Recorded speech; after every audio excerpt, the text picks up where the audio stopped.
بسم اللہ الرحمن الرحیم، اللہم صلی علی سیدنا و نبینا و مولانا محمد و آلہ و اطرتہ بعداد کل معلوم لک۔ احباب محبت، کچھ محبت کرنے والوں کی طرف سے یہ مجھے حکم ہوا تھا کہ آپ اس موضوع پر بھی گفتگو کریں اور بات کریں کہ یہ جو آج کل جادو کے معاملات ہیں یا جادو کے اثرات ہیں، یا کس طرح معلوم کیا جا سکتا ہے کہ فلاں شخص پر جادو ہوا ہے یا نہیں ہوا۔ اور بہت سارے لوگ تو بدگمانی کی وجہ سے بہت سارے گھروں کا شرازہ جو ہے وہ بکھر چکا ہے، تو مناسب سمجھا گیا کہ کچھ لب کشائی اس موضوع پر کرنی چاہیے۔ جادو جو ہے یہ برحق ہے، جادو ہوتا ہے، جادو کیا جاتا ہے، لیکن اس میں کوئی دو رائے نہیں ہے کہ جو بندہ اس طرح کا کام کرتا ہے اس کا اسلام کے ساتھ، ایمان کے ساتھ یا مسلمانوں کے ساتھ کوئی تعلق نہیں۔ اگر وہ مسلمان ہونے کے باوجود کسی کو ضرر پہنچانے کی کوشش کرتا ہے اور ضرر پہنچا کر کے اپنے پیٹ پالنے کی کوشش کرتا ہے، جادو ہو جاتا ہے۔ جادو ہونے کی علامات کیا ہیں؟ انسان کی طبیعت کا بلا وجہ چڑچڑاپن ہو جانا، بلا وجہ تھکاوٹ کا محسوس ہونا، کچھ کام نہ کرنے کو دل چاہنا، دل اکتا جانا کسی کام سے، زندگی سے مایوس ہو جانا، یہ جادو کی علامات ہے۔ طبیعت میں چڑچڑاپن آ جانا، بلا وجہ کسی کام کے نہ کرنے کی طبیعت یا اس کا میلان ہو جانا کہ میں یہ کام نہیں کروں، گھر جانا تو گھر میں طبیعت اور ہے، اپنے کاروبار پہ، اپنے معمولات زندگی پہ جانا، وہاں طبیعت، اپنے وجود کو اپنے اوپر بوجھ محسوس کرنا اور مایوسی کا چھا جانا اور بیماری کا آ جانا اچانک، بسا اوقات یہ جادو کی علامات ہے۔ لیکن ایک بات جو قابل غور ہے وہ یہ ہے کہ جادو کسی بندے کی جان نہیں لے سکتا۔ ہمارے معاشرے میں بہت سارے گھر، یاد رکھیے کہ مسلمان جو ہے نا اس کا ضمیر روشن ہونا چاہیے، اس کو جادو کرنے والے سے زیادہ اللہ تعالیٰ کی ذات پر اس کا ایمان ہونا چاہیے۔ قرآن پاک میں کیا ہے کہ اگر ساری مخلوق انسان کے فائدہ کرنے میں لگ جائے لیکن اگر اللہ کی بارگاہ میں منظوری نہیں ہے تو اس کا بھلا نہیں کر سکتی، اور اسی طرح ساری مخلوق انسان کا نقصان کرنے میں لگ جائے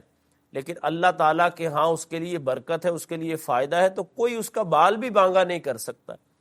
تو بالآخر مسلمان ہونے کے ناطے ہمارا اس بات پر ایمان ہونا چاہیے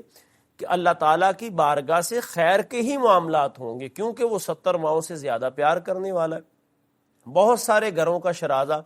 اس وجہ سے بکھر جاتا ہے۔ میں عاملین کو مانتا ہوں، لیکن ایسے عاملین جن کا دین کے ساتھ تعلق نہیں ہے، جن کے چہرے پر حضور کی سنت مبارکہ نہیں ہے، اور جن لوگوں کا طہارت کے ساتھ، پاکیزگی کے ساتھ تعلق نہیں ہے، ایسے عاملین کے پاس جا کر کے، یعنی یہ بھروپیے جو لوگ ہوتے، ان کے پاس جا کر ہمارے معاشرے کی خواتین بالخصوص اپنے ایمان کو، اپنے پیسے کو اور بسا اوقات معاذ اللہ اپنی عزت کو بھی ضائع کر بیٹھتی،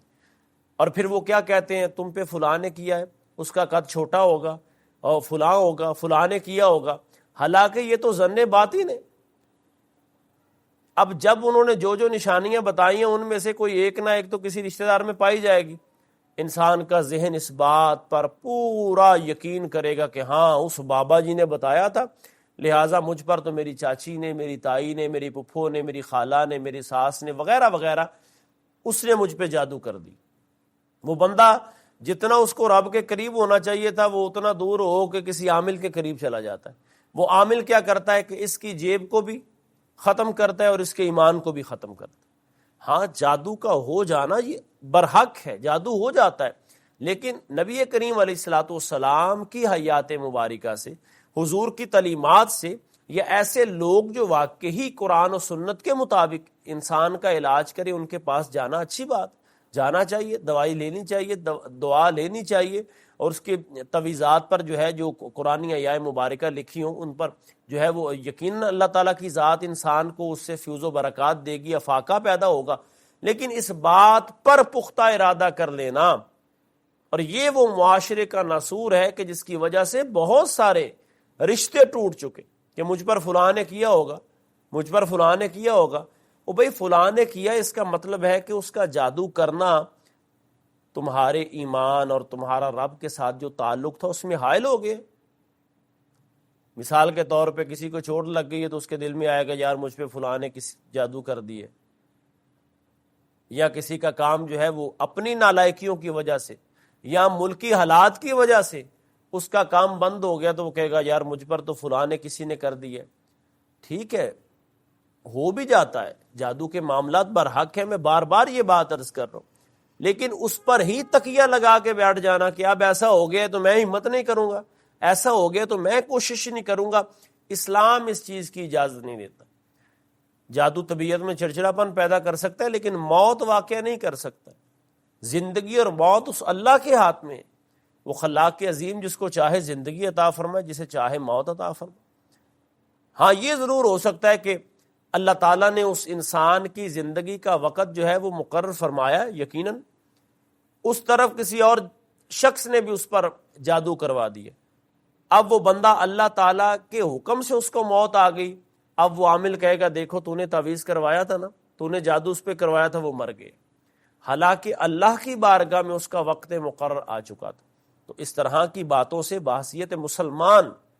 ہمیں بچنا چاہیے، دور رہنا چاہیے، اور جو نبی کریم علیہ الصلوۃ والسلام کا عطا کیا ہوا نسخہ ہے، صبح و شام اول آخر درود پاک پڑھے اور اپنے دونوں ہاتھوں کو یوں دعا کی شکل میں ایک مرتبہ آیت الکرسی پڑھے، پھر سورہ اخلاص پڑھے، سورہ فلق پڑھے، سورہ ناس پڑھے، ان کو پڑھنے کے بعد اپنے پورے وجود پر ہاتھوں پہ پھونک مارے اور پورے وجود پر اپنے ہاتھ کو پھیرے، دوسری مرتبہ بھی ایسا کرے، تیسری مرتبہ بھی کرے، یہاں تک لکھا گیا کہ جو بندہ صبح کرے گا شام تک وہ آفات و بلیات سے محفوظ رہے گا، اور جو شام کو کرے گا صبح تک اس کو کوئی ایسا مرض لاحق نہیں ہوگا، کوئی موذی مرض لاحق نہیں ہوگا، اللہ تعالیٰ اس کی حفاظت فرمائے گا۔ عاملین جو اچھے ہیں، ایسے عاملین کو ہم جانتے ہیں، معاشرے میں ایسے موجود ہیں کہ جو دعا کرتے ہیں یا کسی کو کوئی وظیفہ بتا دیتے ہیں یا کسی کو کوئی تسبیح بتا دیتے ہیں، اللہ تعالیٰ اس مشکل کو آسان کرتا ہے۔